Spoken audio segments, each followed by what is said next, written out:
At some point, my wife and I were watching this, and it went from one place all the way down to, oh God, we hope this is the last night in Soho. So, Last Night in Soho is a new movie. It's written and directed by Edgar Wright, also co-written by Christy Wilson Cairns, and it stars Thomasin McKenzie, Anya Taylor-Joy, Matt Smith, and Terence Stamp. And it was a very weird movie. I expected this movie to be a lot more fun, and it starts off being quite fun, but I'm not too sure how to deal with it, because I'm watching a movie that is about this fashion designer going to fashion school. That's cool. One of my favorite horror movies of all time involves a a talented dancer going to a very good dance academy in Berlin.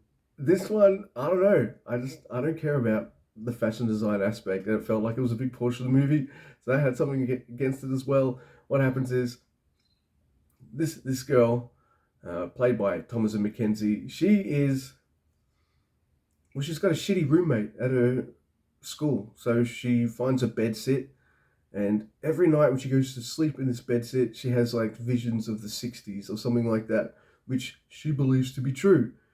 And the early going, we've got the great music, we've got the not for me setup, but at least there is a setup there and it kind of makes sense and things like that. And then as it gets into the plot or what the meat of what the movie is about, I start to like it more and more. It's winning me over, despite its kind of backdrop of fashion design school and shit like that.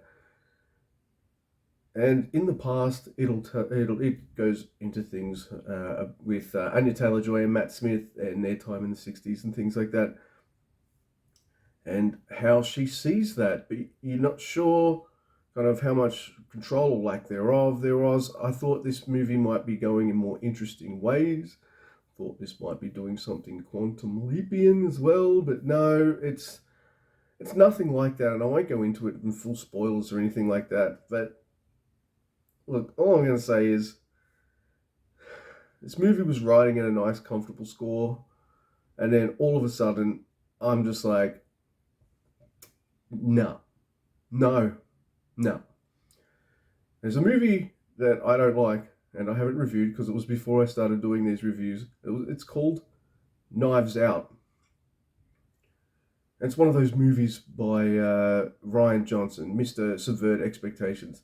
And that movie aims for being this kind of real clever kind of Agatha Christian kind of story, but it wasn't, because like my wife and I kind of predicted what was going to happen in that movie. Pretty much did happen. So we didn't find that movie to be as clever as it thought it was, and that's the problem I have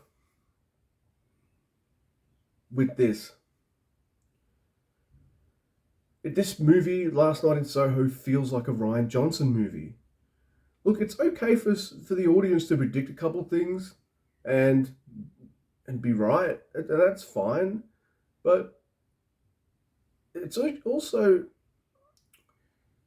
though, if you're going to show us to be wrong with our predictions and what we think might happen in the movie, make sure what you've got, you can back it up and it fits and it's not stupid.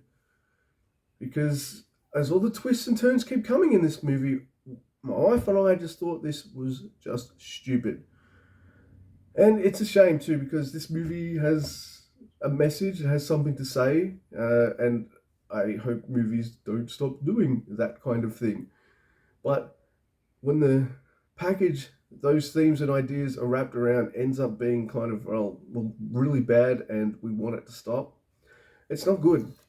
I had hopes of this. I really like Baby Driver. I've liked some of the movies he did with Simon Pegg as well. Ant-Man's a lot of fun. But this felt like, yeah, it was just, it thought it was being really super smart and awesome, and instead, it turned shit. 4 out of 10. Such a shame too. I was really, really looking forward to this. This looks pretty cool. But, yeah, there's not enough explained, and things that are explained are kind of stupid. And I will do one spoiler. Alright, so The main character, she's a dress designer, and she designs a dress that's exactly like the one Anya Taylor-Joy wears in the 60s. That's not fashion designing. That's plagiarism. Yeah. So if you have a chance to see this movie, don't. Watch something else. Yeah. I didn't like this movie. There are good parts and there are good things to like about it. We were riding pretty high for a while, and then all these twists and turns started happening, and they didn't work.